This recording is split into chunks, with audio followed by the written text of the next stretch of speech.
ओम श्री शंकराचार्य नवावतारं विश्वेश्वरं विश्वगुरुं प्रणम्य वेदांत शास्त्र श्रवणालसानां बोधाय कुर्वे कमपि प्रबन्धं शंकरं शंकराचार्यं केशवं बादरायणं सूत्रभाष्यकृतौ वन्दे भगवन्तौ पुनः पुनः।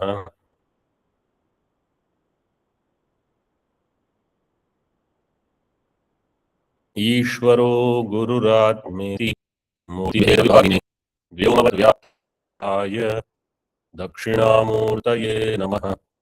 ओम शांति शांति शांति।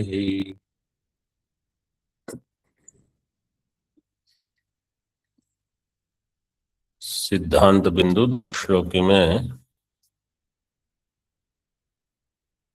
वार्तिक कार्य का आभासवाद और संक्षेप शारीरक विवरणकार दोनों का प्रतिबिंबवाद, इनका वर्णन हो चुका। अब हम वाचस्पति मिश्र के उनका क्या वाद है? अवच्छेदवाद। अवच्छेदवाद का वर्णन देख रहे हैं। वो कहते हैं प्रतिजीव प्रपंच भिन्न होता है, जितने जीव उतने प्रपंच, और जीव जगत का कारण है।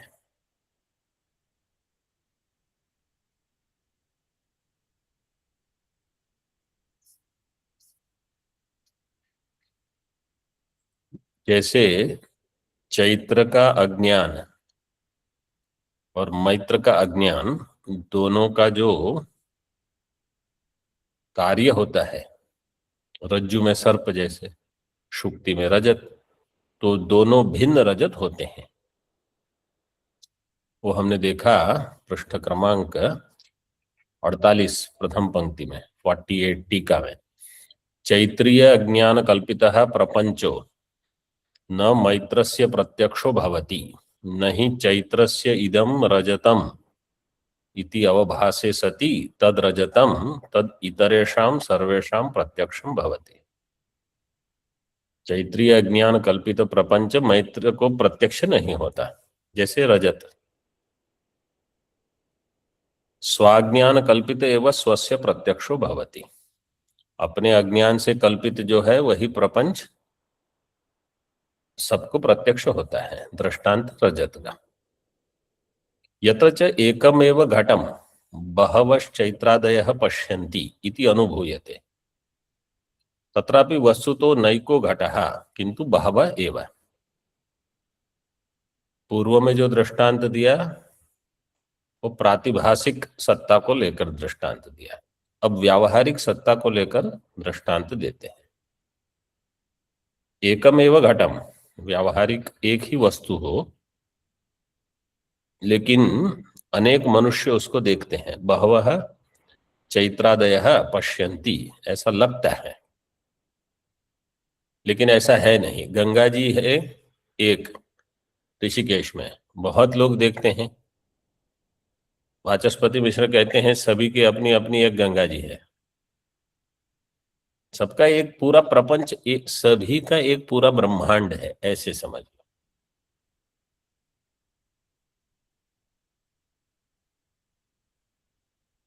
तत्रापि वस्तु तो न एको घट है, एक घट नहीं है, किंतु बहवा एवं।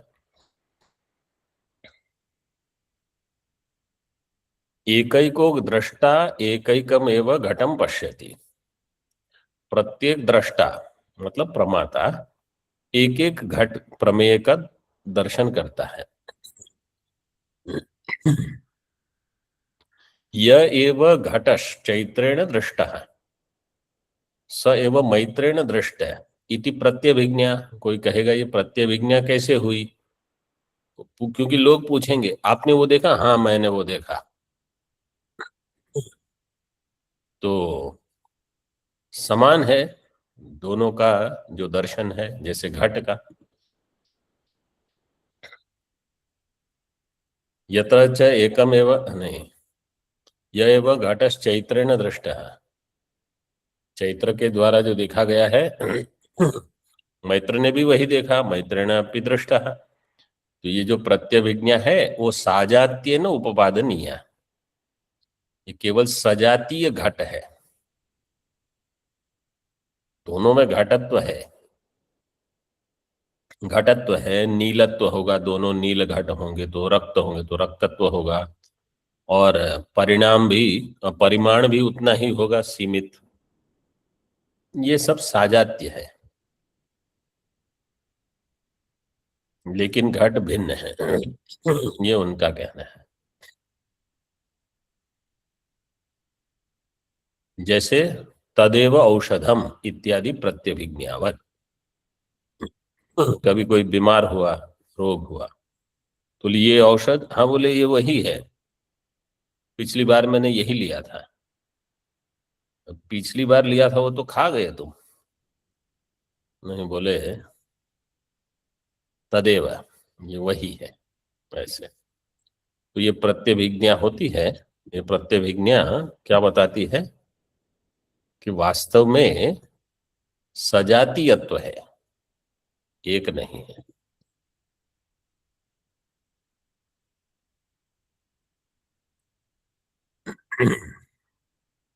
केचित्तु यत्र दशभिः एको घटो दृष्टस्तत्र तेषां दशानां द्रष्टॄणां दशभिरज्ञानैर्मिलित्वा स घट उत्पादितः तथा च उक्ता प्रत्यभिज्ञा, प्रत्यभिज्ञा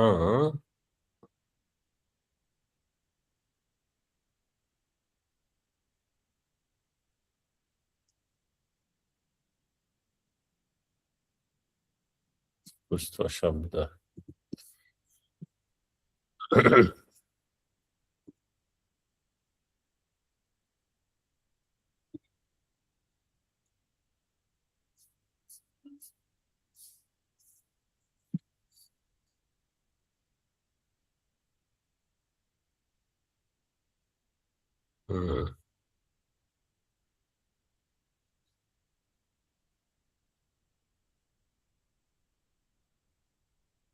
प्रत्यभिज्ञा अंजस्य न उपपद्य, अंज वो शब्द है, प्रत्यभिज्ञा अंजस्य न उपपद्यत इति। मतलब ठीक लिखा, ठीक है, केवल शब्द क्या है वहां एक खंडाकार चाहिए तो कर दीजिए, प्रत्यभिज्ञा अंजस्य न। अंजस्य न क्या अर्थ क्या है? तुरंत, इसको अंग्रेजी में कहते हैं इंस्टेंटली। तो प्रत्यभिज्ञा तुरंत उत्पन्न हो जाएगी, कब? जब 10 व्यक्ति मिलके एक घट की कल्पना करते हैं तो दशों की प्रत्यभिज्ञा समान होगी। दशानाम द्रष्टृणाम, 10 अज्ञान को मिलके, दश भी अज्ञानैर मिलित्वा स घट उत्पादित है, उस घट की उत्पत्ति होती है। तो ये केचित मत है, जहां ऐसे केचित, अन्य, अपरे, इस प्रकार से शब्द प्रयोग होता है, ये अस्वरस बताता है। अस्वरस का अर्थ क्या है कि जो आचार्य जो लिख रहे हैं ग्रंथकार, ये उनका मत नहीं है, किसी अन्य का मत है, तो इसमें इनको ज्यादा रुचि नहीं है। क्योंकि कोई कहेगा ये 10 है, फिर कोई कहेगा 15, अच्छा 10 देख रहे हैं और एक जुड़ गया तो 11 हो गए, ऐसे। ये मतलब ठीक है, केवल विचार के लिए दिया है, ये मुख्य मत नहीं माना जाएगा। एवं वार्तिककारोक्त आभासवाद है, संक्षेप शारीरक कारोक्त प्रतिबिंबवादो, वाचस्पति मिश्रोक्तो वच्छेदवादश्च प्रदर्शितः। वार्तिककार का आभासवाद, संक्षेप शारीरककार का प्रतिबिंबवाद है, वाचस्पति, प्रतिबिंब में विवरणकार भी लिख लीजिए, हाँ वहां मतलब मान लेना आपको, और वाचस्पति मिश्र का अवच्छेदवाद है, ये सब बता दिए। येषु च पक्षेषु कः पक्षो युक्ततरः, इन सारे पक्षों में कौन सा पक्ष युक्ततर है, ये कोई प्रश्न कर सकता है। एक, बहुत सारे प्रश्न हैं। तथा माया च अविद्या च एका एव इति माया विद्ययोर अभेदवादो, माया च विद्या च भिन्ना एव इति माया विद्ययोर भेदवादः। दूसरा विकल्प क्या है, माया और अविद्या एक है कि माया और अविद्या भिन्न है। अनयोः को युक्ततरः पक्षः, पक्षः समझ लेना आप। इनमें कौन सा युक्ततर है, माया और अविद्या एक है कि भिन्न है, ये दूसरा विकल्प हो गया। और तथा एका एव अविद्या सैव च जीवत्व प्रापकोपाधि ही इति पक्ष एक जीववाद है। एक जीववाद है और नाना जीववाद है, इसमें कौन सा पक्ष युक्ततर है वो बताते हैं। एका एव अविद्या, एक ही अविद्या है, वही सैवच जीवत्व प्रापक उपाधि ही, वही जीवत्व की प्राप्ति कराने वाली उपाधि है, ये एक पक्ष हो गया। दूसरा, एका एव अविद्या लेकिन अंतःकरण तत्संस्कार अवच्छिन्ना, अंतःकरण और उसके संस्कार से अवच्छिन्न जीवोपाधि ही, अवच्छिन्ना अविद्या, जीवोपाधि ही अविद्या, ऐसे। इति पक्षे नाना एवं अविद्या, जितने अंतःकरण उतनी अविद्या हो जाएंगी, क्योंकि अविद्या का अवच्छेदक है अंतःकरण और अंतःकरण के संस्कार। तो नाना एवं अविद्या जीवोपाधिभूता इति पक्षे च नाना जीववाद है, ये नाना जीववाद है। अनयोश्च कह पक्षो युक्ततर है, इन दोनों में कौन सा युक्ततर है, कितने हो गए, 4, 3। पहले आभासवाद, प्रतिबिंबवाद, अवच्छेदवाद, इनमें से कौन सा एक। फिर माया अविद्या भिन्न अभिन्न 2, एक जीववाद बहुजीववाद 3। आगे, तथा माया आश्रयत्वेन ईशोपाधि रीति पक्षे ईश सृष्टम जगत, माया का आश्रय जो है वह है ईश्वर, ईश उपाधि ही माया का आश्रयत्वेन ईशोपाधि रीति पक्षे ईश सृष्टम जगत, जगत का कारण ईश्वर होगा। और माया विषयत्वेन ईशोपाधि ही,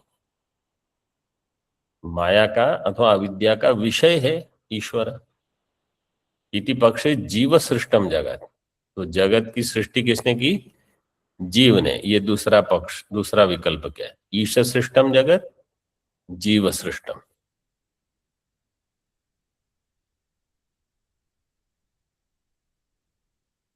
माया का अर्थ है अविद्या, अविद्या का आश्रय जो होगा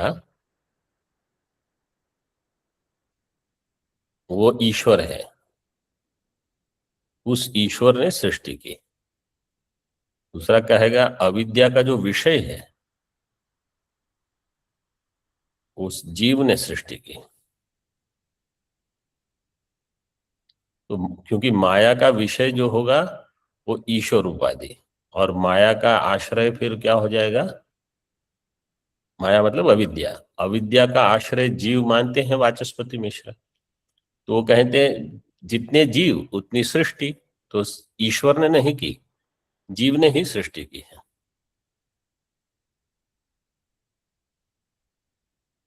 अनयोश मध्य किम युक्ततरम, इस दो पक्ष में युक्ततर क्या है।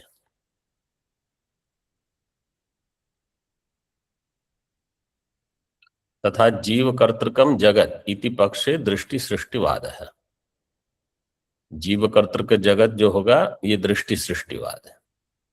ईश्वर आश्रितम माया निर्मितम जगत इति पक्षे साधारण सृष्टिवाद है। ईश्वर ने अगर सृष्टि की है तो आप रहो चाहे न रहो, जीव रहे चाहे न रहे, सृष्टि रहेगी, क्योंकि वो ईश्वर की आश्रित है। लेकिन दृष्टि सृष्टिवाद में जीव ने ही सृष्टि बनाई है, जहां जीव वहां सृष्टि। देखो, जीव की सृष्टि का अर्थ थोड़ा ठीक से समझना है यहाँ। एक तो जो जीव की सृष्टि जिसको हम जानते हैं कि जीव दुखी क्यों होता है, अपने राग द्वेष के कारण। ये जो है, जो सामान्य व्यक्ति, जैसे एक ही परिस्थिति में 5 व्यक्ति है, समझो, 5 में से 4 दुखी नहीं होते और एक ही दुखी होते हैं, तो उसका कारण क्या है? उनके अपने राग द्वेष है।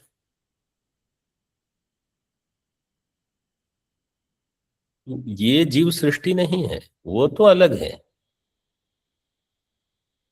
जीव सृष्टि यहाँ का कहने का अर्थ क्या है कि जीव ने जो प्रपंच की कल्पना की, उस प्रपंच में फिर और एक प्रपंच जोड़ना, ये तो और भी बड़ा अज्ञान है। तो यहां क्या कह रहे हैं, माया विषयत्वेन ईश उपाधि इति पक्षे जीव सृष्टम जगत।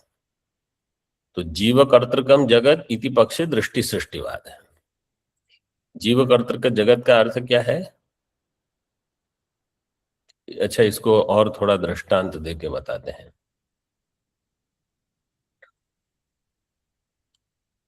हिमालय का दर्शन करना, गंगा जी का दर्शन करना, तो हिमालय की सृष्टि किसने की? बोले जीव ने।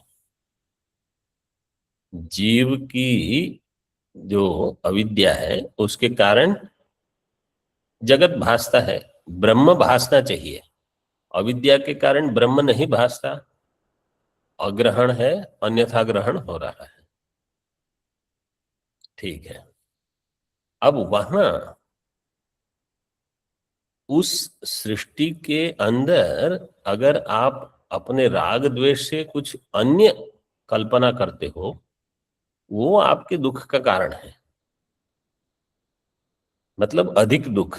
सामान्य दुख तो सभी को हो सकता है, क्यों? क्योंकि आपको अविद्या है, तो अविद्या सभी को है। लेकिन ऐसा नहीं है कि जितने अज्ञानी हैं सब समान प्रकार से दुखी है।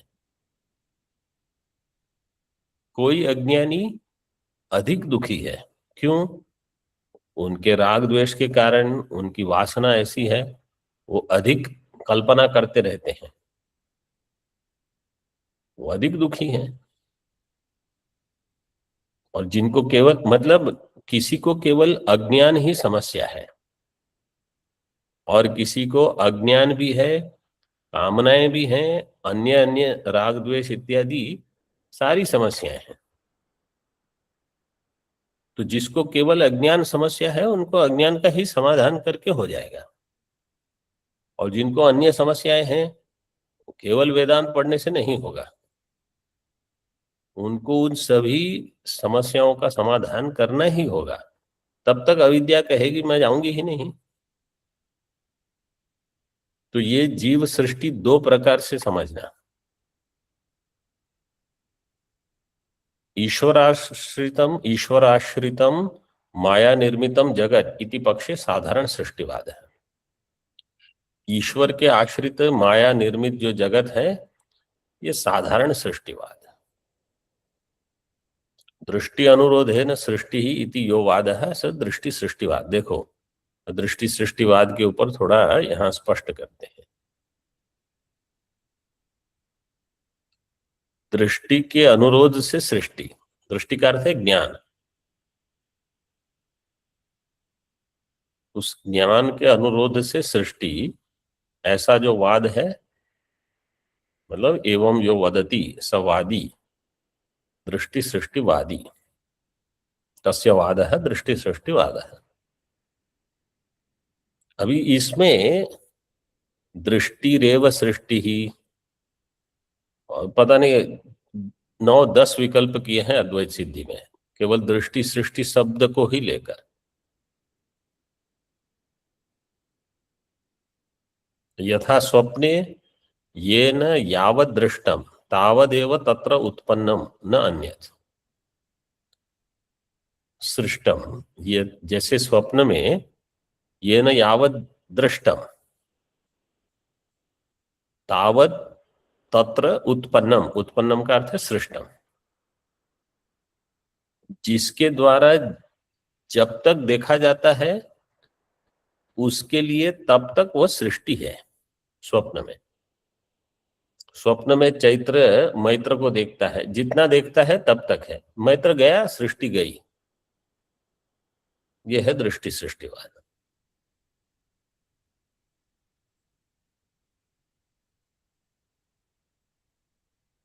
यथा, हाँ, प्रमाण अभावात,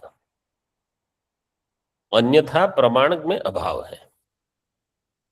कोई कहेगा कि अरे चैत्र भले मैत्र को न देखता हो, लेकिन अन्य लोग तो देखते ही हैं कि मैत्र है, अथवा मैत्र वहां रहेगा, क्योंकि 10 मिनट बाद आप फिर उसको देख सकते हो। उसमें प्रमाण क्या है?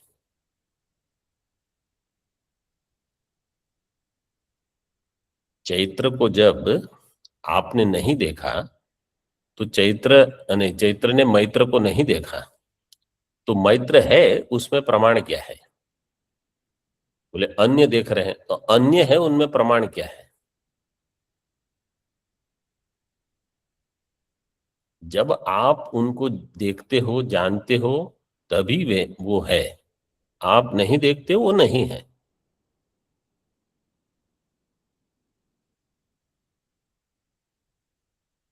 यथावा, इसका दृष्टांत देते हैं।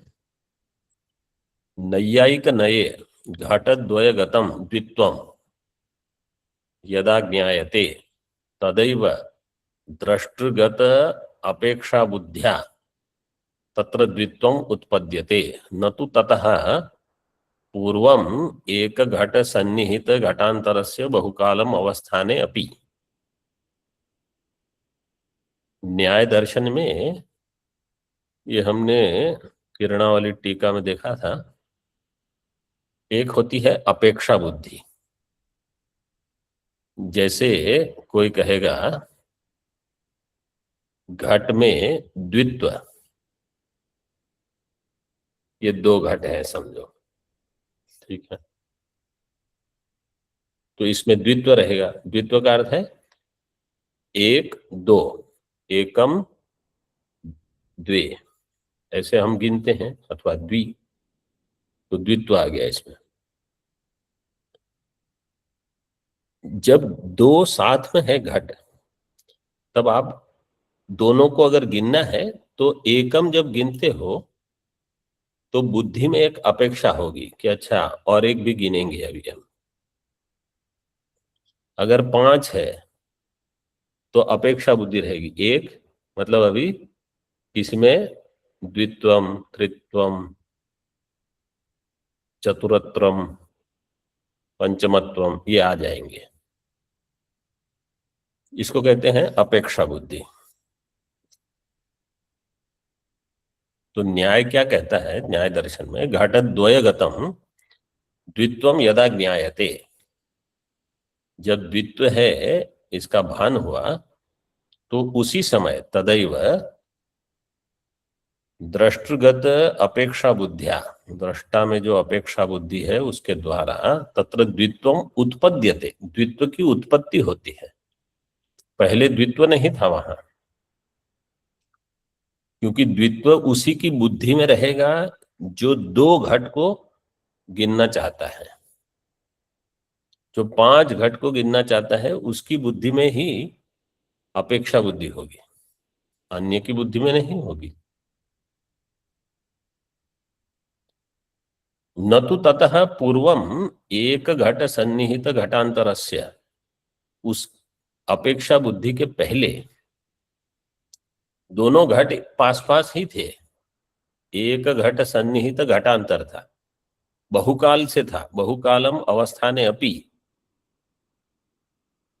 द्वित्व की उत्पत्ति नहीं हुई। क्यों? अपेक्षा बुद्धि नहीं थी। तो अपेक्षा बुद्धि होने पर द्वित्व की उत्पत्ति, दृष्टि होने पर सृष्टि, ये दृष्टांत दिया।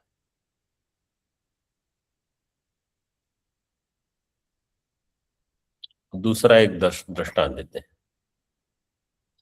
यथा जीवाश्रितया तूला विद्यया निर्मितम प्रातिभासिकम रजतम द्रष्टुर्यावद्दर्शनम सृष्टम भवति न तो ततः पूर्वम अनंतरम वा तद्वत्। जैसे जीव आश्रितया तुला विद्या, जीव के आश्रित होगी तुला विद्या, तुला विद्या निर्मितम प्रातिभासिकम रजतम, जो प्रातिभासिक रजत है, द्रष्टुर यावत दर्शनम, प्रातिभासिक रजत जब तक वो दृष्टा देख रहा है तभी तक रहेगा, यावत दर्शनम सृष्टम भवति न तो ततः पूर्वम, उसके पहले भी नहीं, अनंतरम वा, बाद में भी नहीं। ऐसे ही दृष्टि सृष्टिवाद में जब मैं देख रहा हूं तब है, जब मैं नहीं देखता तो नहीं है। वास्तव में अगले पृष्ठ पर बताएंगे, ये मुख्य मत है और ये उत्तम अधिकारी के लिए है।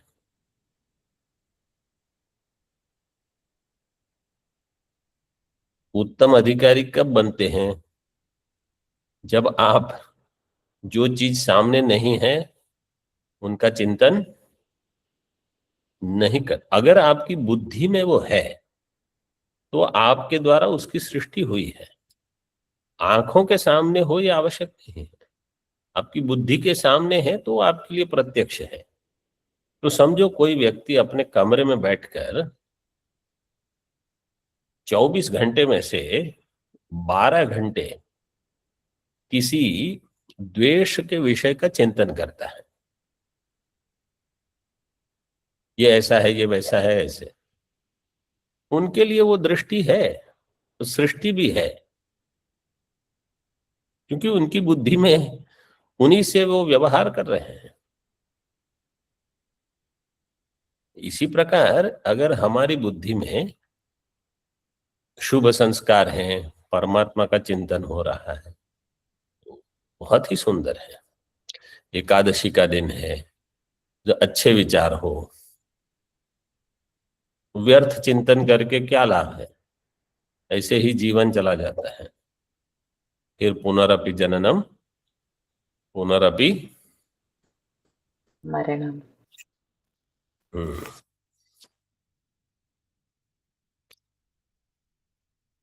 व्यावहारिकम ही वस्तु ज्ञातम अज्ञातम व कार्यकारी भवति। व्यावहारिक वस्तु जो है ज्ञात होकर अथवा अज्ञात होकर कार्यकारी भवति, कार्य के लिए उपयोगी होती है। यथा अग्निर ज्ञातो अज्ञातो वा दाहम जनयत्येव। अग्नि, समझो आपको पता नहीं है कि यहाँ अग्नि है, उसके ऊपर हाथ रखोगे तो अग्नि जलाएगा कि नहीं?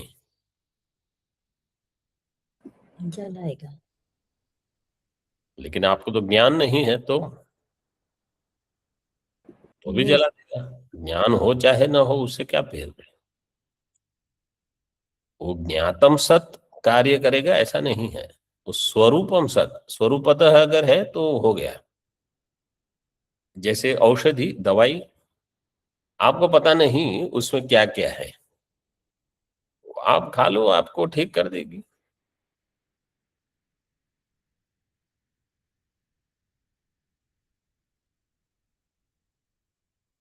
हाँ, अगर कोई ऐसा चाहता है कि नहीं नहीं आप जीवन भर दुखी ही रहो और हम उससे आनंद लेंगे, तो क्या होगा? जो ऐसे सोचते हैं वो बिल्कुल आसुरी विचार है ये। अज्ञातस्य ही अस्तित्वमेव नास्ति तत्कथम कार्यकारी भवेत, जो अज्ञात वस्तु है उसका अस्तित्व ही नहीं है, वो कार्यकारी कैसे होगा? कार्यकारी होने के लिए उसका ज्ञान चाहिए। ये दृष्टि सृष्टिवाद में ज्ञान है तो व्यवहार है, ज्ञान नहीं तो व्यवहार नहीं। तथा च ज्ञान काल एव अस्तित्वम इति दृष्टि सृष्टिवाद बीजम, दृष्टि सृष्टिवाद का बीज ही ये है, ज्ञान काल में ही अस्तित्व हो। दृष्टम अदृष्टम वा सर्वमेव स्व स्व कारण सामग्रीत उत्पद्यते न तो दर्शन काल एव। दृष्टम अदृष्टम वा सर्वम स्व स्व कारण सामग्रीतः एव उत्पद्यते न तो दर्शन काल, दर्शन काल में सब उत्पन्न होगा, ये साधारण सृष्टिवाद बता रहे हैं। दृष्टि सृष्टिवाद बीजम, वहां दृष्टि सृष्टिवाद हो गया। अभी दूसरा क्या वाद है? साधारण सृष्टिवाद, जिसको सृष्टि दृष्टिवाद कहते हैं। दृष्टम अदृष्टम व सर्वमेव, जो है, चाहे वो आपको भान हो चाहे न हो, उसकी उपादान कारण की जो सामग्री है उसी से उत्पन्न होगा, और वो दर्शन काल में नहीं, वो अपने समय पे उत्पन्न होगा। न तो दर्शन काले एव तस्य दर्शनम च यदा कदापि भवतु इति यो वादः स साधारण सृष्टिवाद। उसका दर्शन कभी हो कभी नहीं हो, ये साधारण सृष्टिवाद है। अनयोश्च कोत्र युक्ततर है, इन दोनों में कौन सा युक्ततर है? दृष्टि सृष्टिवाद अथवा साधारण सृष्टिवाद। एवं बहुविधा संशया प्रादुर्भवन्ति, इस प्रकार से अनेक संशय उत्पन्न हो सकते हैं। किनको उत्पन्न होंगे? जो ऐसे चिंतन करते हैं, जो बिल्कुल लौकिक साधारण बुद्धि वाले हैं, उनको ये प्रश्न कहाँ होंगे? उनकी उनके चिंतन बिल्कुल इतना हीन होता है कि पूछो मत। ये सब आभासवाद, प्रतिबिंब, ये सब उनको प्रश्न कभी होंगे ही नहीं। उनकी बुद्धि बिल्कुल लौकिक चिंतन करेगी तो क्या होगा?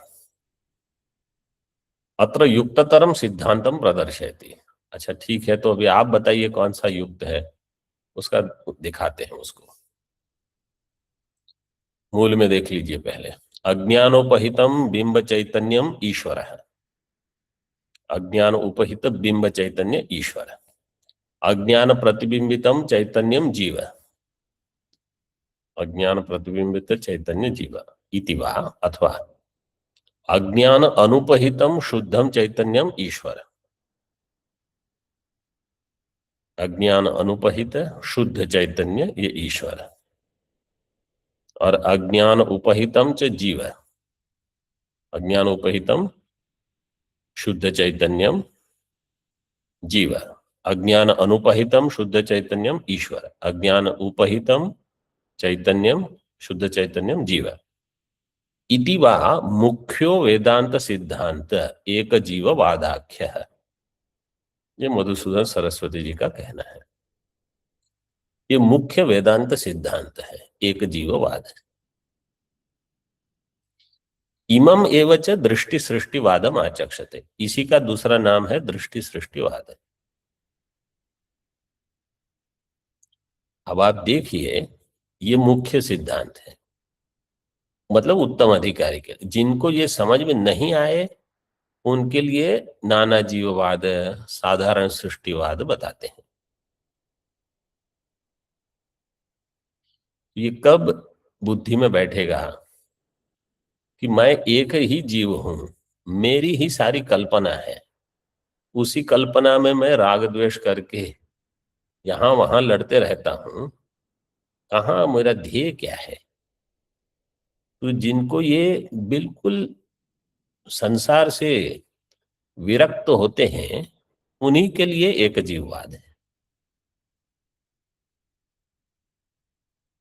और जो इसमें नहीं है, वो पहले भले बहुजीववाद में रहे, कभी न कभी उनकी बुद्धि में एक जीववाद प्रकट होना ही है, तब ही उनको ज्ञान होगा। तो ये तब तक आवश्यक है बहुजीववाद, जब तक बिल्कुल विरक्ति न हो जाए, एकाग्रता न हो जाए, चित्त अत्यंत शुद्ध न हो जाए, तब तक अन्य अन्य सिद्धांत दृष्टांत उन्हीं से काम चलाना है। ओम पूर्णमदः पूर्णमिदं पूर्णात् पूर्णमुदच्यते पूर्णस्य पूर्णमादाय पूर्णमेवावशिष्यते। ओम शांति शांति शांति। शंकरं शंकराचार्यं केशवं बादरायणं सूत्रभाष्यकृतौ वन्दे भगवन्तौ पुनः पुनः।